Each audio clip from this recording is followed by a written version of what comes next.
I'm Goto80. My real name is Anders Carlsson.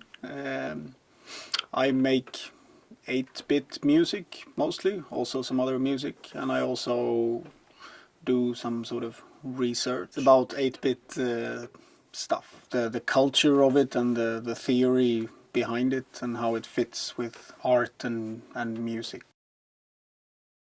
I wrote my thesis about chip music, which is music that people make with technologies from the 80s, basically.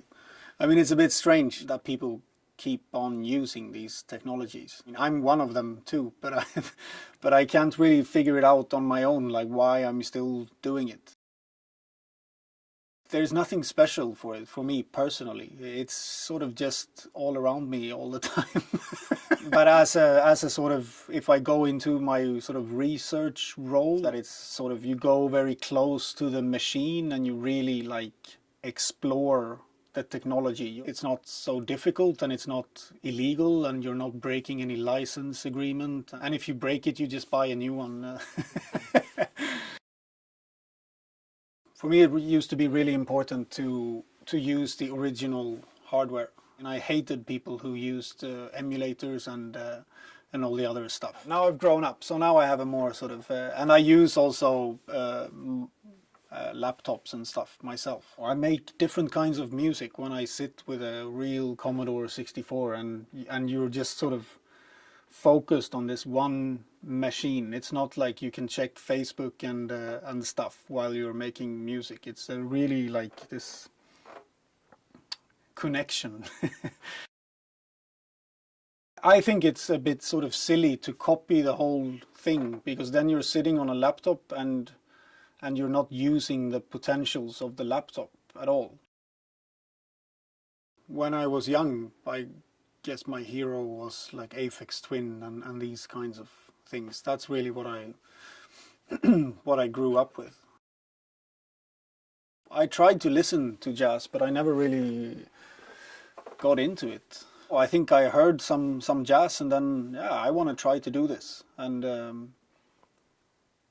sort of make it in my own style somehow, or fail to mimic the original, or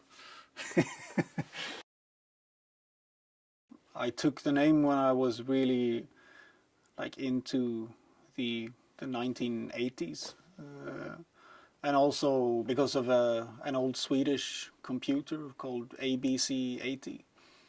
So yeah, this combination of like retro stuff and weird computers. But yeah, I took the name when I was a kid, so I don't take responsibility for it anymore.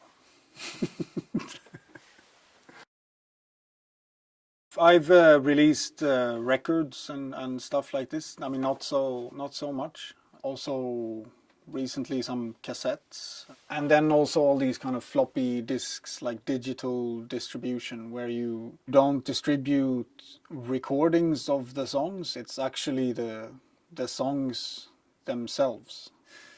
I'm going to make some new very silly sort of experiments, not making fixed releases, for example, of like having people come to you and say, hey, I want this, and I produce the release as they want it.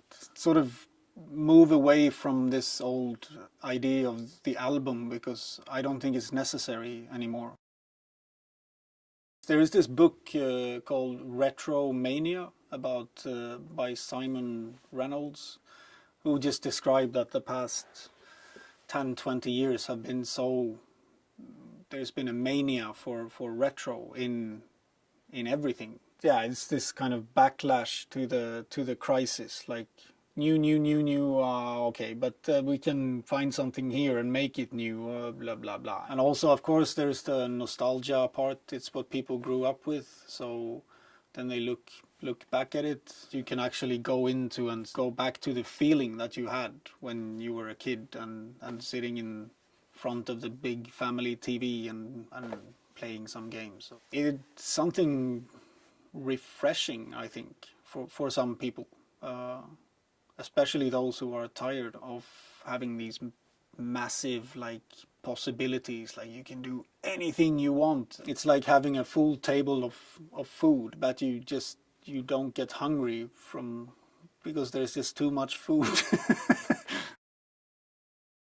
Yeah, catchy and kitschy as well. I mean, it's easy to get attention if you stand on a stage with a Game Boy and everybody, yeah. The Commodore 64 is the sound is really amazing still. If it takes a while to find it, but you can make some really deep kind of bass, like really evil kind of Commodore 64 music has really developed along with how electronic music has developed. I mean, we always want the technology to sort of take care of the development. Like, okay, now there's this. Okay, finally I can do this. We're always like behind, but with this kind of stuff, we actually prove ourselves. Like, okay, we don't need to have better technology. We can just use the same thing and we can improve ourselves instead and work better with what we have.